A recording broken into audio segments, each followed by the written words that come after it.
Da Panzier, âgé de 14 ans, a été atteint d'une grave insuffisance cardiaque il y a quelques mois.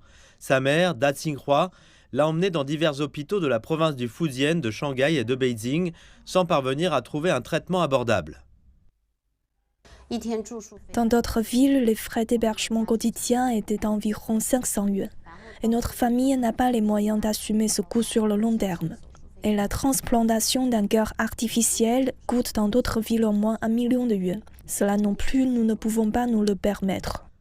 Finalement, elle a choisi pour son fils un traitement à l'hôpital pour enfants de la faculté de médecine de l'université du Zhejiang.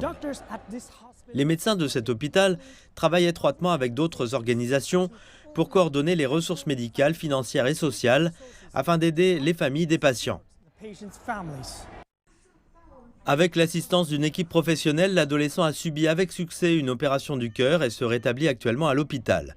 Pour faire face aux difficultés économiques, l'hôpital a récemment mis en place un programme de services caritatifs appelé Linan Appartement, qui propose des chambres gratuites aux patients migrants. Il y a 4 pièces dans un appartement voisin, pouvant accueillir 4 familles. Madame Da a présenté une demande et obtenu une chambre. En vivant d'ici, je ressens de l'amour et je reçois la force de me soutenir moi-même, d'être plus forte.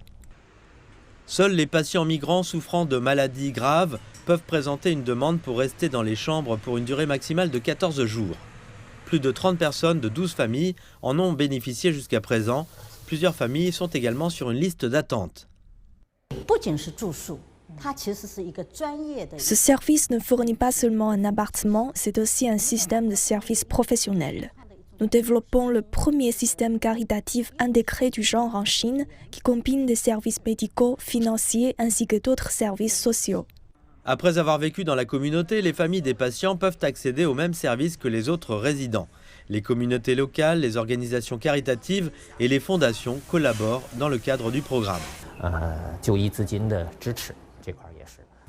Nous sommes principalement chargés de rechercher un appui financier, de fournir une aide psychologique et d'autres services aux familles.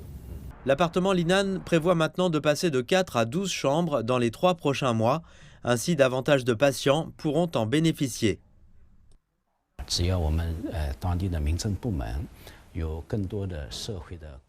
J'espère que notre département des affaires civiles, d'autres organisations sociales et des fondations pourront se joindre à nous.